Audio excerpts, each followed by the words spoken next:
So my question is, how do we spark movement in our lives?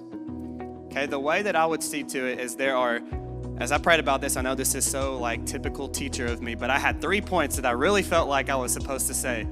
And they all start with the letter R. So if you like taking notes and you like taking it home and looking over it, this message is for you today, okay? So I have 3 R's. The first one that I felt like the Lord wanted me to say is recognize. Recognize. Joshua recognized God's voice because he knew God. When you know God, you begin to recognize his voice.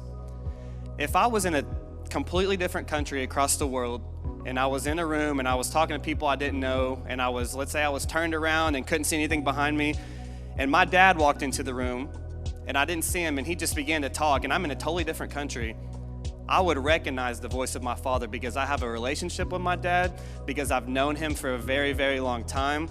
I love my dad, so I'm like, oh, what is Tim Carter doing here in this country that I'm sitting in right now? Why is he here? I would recognize his voice immediately. And one cool thing about this story of Joshua is that he recognized the voice of God because he knew God. Even previously in Scripture, when Moses was still alive, it would talk about how Joshua would hang out at the tent of meeting where Moses would go meet with God, and Joshua would just hang around. He would just sit there and he would listen and he would want to be a part of what was going on. He was like Moses' second-hand man. And also he hung around that tent of meeting for longer because he was so desperate to know the voice of God. And so when it was his time to move, when God wanted him to move in his life and he wanted him to lead the Israelites, he knew God because he had a relationship with God and he recognized his voice.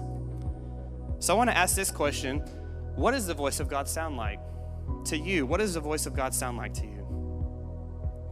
To me, it's encouraging. It brings peace. It's convicting, but very, very loving. It brings joy. It gives you strength. There were plenty of times in that scripture we just read where, if you listen, the Lord said over and over, he said, be strong and courageous. Be strong and courageous. Be strong and courageous. I am with you wherever you go. I have promised these things for you and for your life, so trust me. Recognize my voice and know that this is my voice speaking to you. What does the voice of God not sound like? How about anything that brings worry? Anything that gives you anxiety or fear? And I'm not talking about the healthy fear of God. I'm talking about the fear that comes into your life as soon as you hear the voice of God, because the enemy would try to sneak in and take that away from you. That's the kind of fear I'm talking about. That is not the voice of God. And the quicker that you can take captive of those thoughts, the better off we will be. Because we have to recognize what the voice of God does sound like and what it does not sound like.